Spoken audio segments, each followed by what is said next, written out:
Spring's basically here, supposed to be here. Some places just got a dump of snow. Feels like winter here in the West Coast. So a little bit of inspiration for today's menu. We're gonna do spot prawn po' boys. We actually don't do po' boys very often, but when I'm working, definitely love me a killer sandwich. And this is exactly what this is gonna be. Just an absolute killer sandwich. So let's just get started. We've got a few steps. It's not going to be overly complicated, pretty straightforward. But let's start with the aioli. Yes, Hellmann's mayonnaise. If you thought for a second that I was going to be making mayo, no, you're out of your mind. If I was in the restaurant, yeah, I'd definitely make my own mayonnaise. Maybe not. Hard to say. I wouldn't tell you either way. Anyway, let's just slam a bit in here. So what is an aioli? An aioli is mayonnaise basically with garlic. So everybody ends up bastardizing what an aioli is. Basically, it's just a flavored mayo. So we're gonna make a flavored mayo, but we are gonna add a little bit of garlic in here. Again, just keeping it straightforward. I don't use a lot of raw garlic, so just a little bit of garlic powder. Just a couple dashes in here, doesn't need a whole lot. It's just a bit of a background flavor more than anything else. We do wanna kind of kick it up just a little bit, just to add some depth of flavor. We're gonna add some paprika to it. We can figure out how this thing works. That's plenty. Always, again, salt and pepper everywhere. Okay, doesn't need a ton. We are gonna add some lemon. Obviously cooking with some shellfish.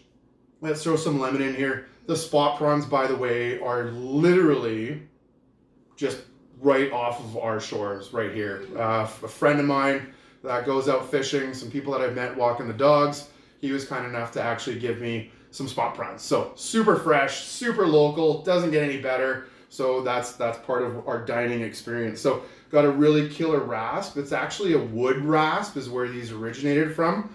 And then chefs over the years have started stealing different things. Now a rasp like this is probably gonna run you, I don't know, 15, 20 bucks. You used to get these things at Lee Valley for maybe $3 because they just thought they were garbage.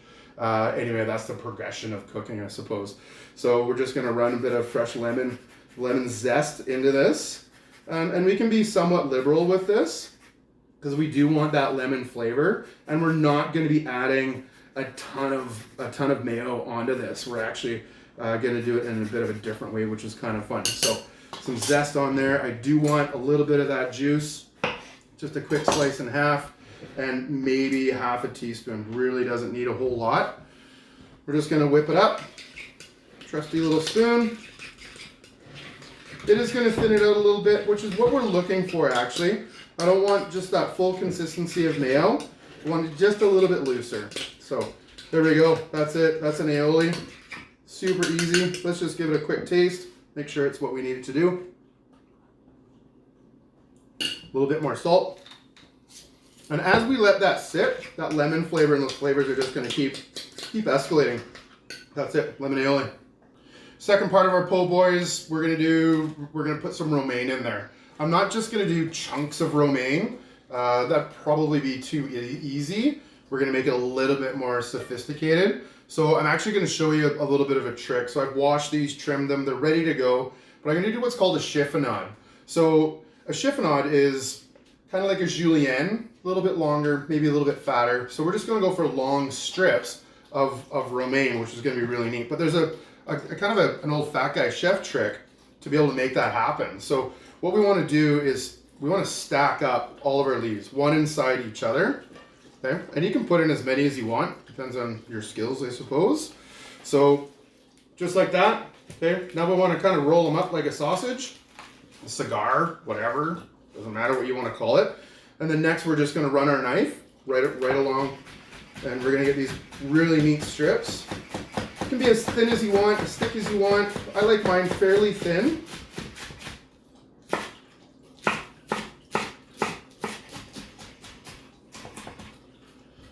Chiffonade. So now what that looks like is we got these beautiful long strands, and that's going to go in our po' boys. Going to be perfect. All right, next stage, we're going to bread our spot prawns. We've got them all peeled, ready to rock and roll. They look absolutely beautiful.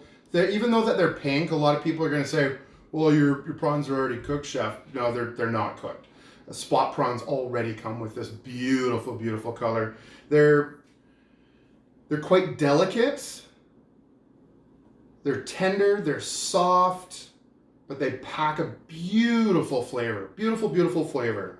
So again, that's usually my go-to when we're having prawns at home. So we're gonna jack this up a little bit. I've got an egg wash here ready to go. Got our flour, obviously, and our breadcrumbs. But I want to add a little bit more to it than I have done in the past. So let's start off just with a bit of salt and pepper in everybody. Because again, that's always a necessity, and every layer of our dish needs to be seasoned just so. Giving it the respect that it deserves. We don't need a ton. We'll do a little bit of seasoning just before we start munching away. Okay, just that easy. Next, I've taken some dried herbs, and you saw just in that little video that I did, a little mortar and pestle. Took some tarragon and some thyme. So I'm going to add that into our breadcrumbs, and it should just add just a really nice flavor to it. I'm going to be somewhat liberal with it, because again, I want some of that punchy flavor because it's going inside bread. So always remember that when you're making a sandwich and you're adding sauces or different layers, take into consideration that bread aspect of eating that sandwich. That bread doesn't have a ton of flavor in it, so let's make sure what's in between that bread is just going to give you a good solid punch and really open up that sandwich. So again, a bit of dried thyme, dried tarragon, blitzed it up. I'm going to add a little bit of cayenne pepper to this. Just again, we're just going to give it that little extra je ne sais quoi, as they say. Might be a time staller just because I didn't do all my friggin' prep here, right? So let's throw some cayenne in there. Again, it's going to look like a fair amount. Keep in mind the bread. So just give that a quick toss. There we go. Beauty. Give everybody a quick stir. We're pretty well ready to rock and roll here. So normally when we're breading, we do typically one item at a time. This is going to take 4.5 hours, one item at a time. So let's not do that. So I'm going to do about a third, quarter at a time. So let's just get started. Straight into our flour. There we go. Again, always starting with our flour, right? So try and knock off as much as you can. Yes, there's going to be a mess. Into our flour mix.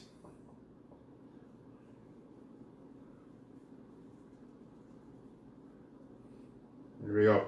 I'm gonna switch hands. So I'm gonna keep this as my kind of mucky hand. Well, they're both actually going to be pretty mucky, but I want to limit the amount of flour clumps that I get in my actual breadcrumbs, right? So make sure that they're coated nicely on the eggs. Try and strain off as much as you can. In they go. Okay, at the same time, let's reload into our flour, and we can start tossing that around.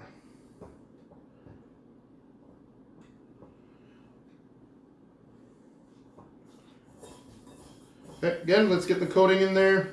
These are going to be so good. I'm actually super looking forward to supper. I look forward to supper every night, as you can tell. Not too fussed, but Sundays have obviously been a pretty special for the last little while, since the new year, really. So this is going to be another one of those special kind of fun dinners for sure. You can turn it on. Okay, so our oil's getting nice and hot. You can see, so I got it on medium high. It's fairly warm, and there's a fair amount in there. So we're basically doing like a shallow fry. So we're not fully submerging it, but we're going to have to flip. But we need a fair amount of oil so it doesn't stick. So it's a little bit of a process. So how do you tell when your oil's hot? We've shown this before. I'm just going to stick the bottom of my wooden spoon in. You can see all the bubbles. That's telling me that we're probably 300 to 325, which is going to be plenty warm enough. So we got lots here. So let's just start firing them into the pan. We just want them golden brown. These shrimp we're going to cook quite quickly, so they're not going to sit in here for hours and hours or even minutes and minutes. They're going to be in here just for a short little bath in the oil.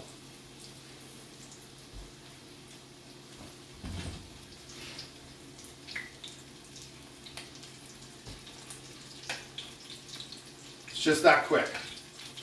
Right? It's about, what, a minute, minute and a half. And we're just gonna do both sides. We just want them nice and golden brown, nice and crispy. It's gonna add flavor, it's gonna add a beautiful, beautiful texture in with our badass po' boys. So that's it. We're just gonna roll through the rest of this.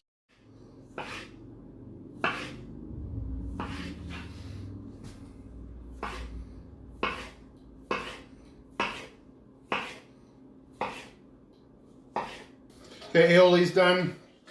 Chiffonade, I'm going to show you right here real quick. Tomatoes are sliced. Shrimp is fried. We've got bread. We're so close to chewing down on this bad boy. It's going to be super good. So with the chiffonade, so in a typical sandwich, you're going to put your spread on, your mayonnaise or whatever, and then you're going to put your meat or whatever, and then your tomato, and then your lettuce. This one's going to be a little bit different. So instead of the first two steps, we're going to combine a couple steps. So I am actually going to season our romaine chiffonade with our aioli. Okay? You can hear some clang in the background. The dogs are just eating their supper. They're just finishing up. So get over it. It's not a big deal. So let's fire our aioli on there. What's the best way to be able to get all the leaves with some dressing? Best tools that money can't actually buy.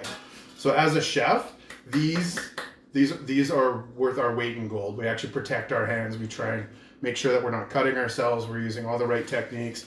But there is no other tool in anybody's kitchen that works better than just these. So don't be afraid to use them. Don't be afraid to get a little bit dirty. So I'm just going to toss around. In we get, right? So as you can see, kind of massaging my hands around. So I'm not bruising the lettuce. I'm actually just moving the dressing around just to get it on every single piece. So you can see that it's not overly dressed, it's not underdressed. It's about bang on. There we go. So as you can see, tomatoes, they're ready to go. A misconception, I suppose it's not a misconception, it's just what people don't do, is season everything. We've talked about this a couple of times now. Season. Every single bite that you take has got to be perfect. And that's one of the things as a restaurant chef, or a chef anywhere really, is that we pride ourselves on, that every bite is bang on and tastes as perfect as it possibly can. So again, don't be afraid. Slap some salt and pepper on our tomatoes. You ever had a tomato without salt and pepper? Obviously you have. Have you had a tomato with salt and pepper? Oh, turns into an actual real tomato, right? So again, just fire it in. So po' boy. Po' boys are typically the bread. Bread's usually cut on the top. Subs are cut on the side. We got some lovely kind of sub buns, really. It's a bit bigger than a hot dog bun, but it's not a foot long sub. So I'm actually gonna cut this on the top, like you should with a po' boy. Right? Bread's nice and soft. You can see how soft it is. So I'm gonna be a little bit gentle with this one. I'm gonna cut it a fair ways down, like you would if you're cutting onto the side, right? So there we go. Just like that, we can open that up. So the first thing that I'm going to lay in is going to lay in our chiffonade. Right? Get that layer, the very base of our sub, aka po' boy, aka awesomeness. Throw that in. Tomatoes cut in half for a reason, part of the presentation value. Okay? Some nice long slices. There we are. Oh my God, this is going to be crazy. So the other thing that I was thinking about that I haven't told you about yet is when we went ahead and took the shells off of our prawns, I'm going to keep them. Okay, these are awesome. You've already paid for them. Might as well use them in a different fashion. There's going to be another video coming down the line at some point. So make sure that if you enjoy what you're seeing, hit that subscribe button, give me a like, drop a comment, and hit the little bell. That little bell in YouTube is going to give you a notification that when I drop another video. So don't be afraid to jump in. And we'll do a little something with our shells later on. I've got a couple of these bags now. We can make soups, we can make sauces. There's lots of really cool stuff that we can do with the shells. Until next time, but make sure that you subscribe. Okay, next, let's get these spot prawns in here. I'm going to be a little gluttonous and make sure that it's packed in tight. No problem. There we go, look at that. So the other thing that I was thinking as I was frying these off And we don't have spot prawns a lot, even though they are local. They are fantastic. Is just a little appy. Right, maybe some shredded coconut. Toast that off. Put that into your breading. Boom, coconut prawns. Super good. So this is it. Po' boy's done. We're ready to eat dinner. I'm gonna take the first bite because I always do. Look at this thing. This thing's just ridiculous. I had a little bit of heat coming off that prawn, which is perfect. So as any good sandwich should be, we gotta press this in pretty good, eh? So here it is.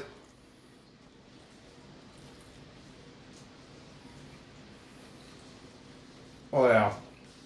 I don't even want to talk to you bastards right now, eh? Look at this thing. Super, super good. All the notes that we want. Get out of my kitchen. I gotta go eat my dinner. Love you. Stay safe.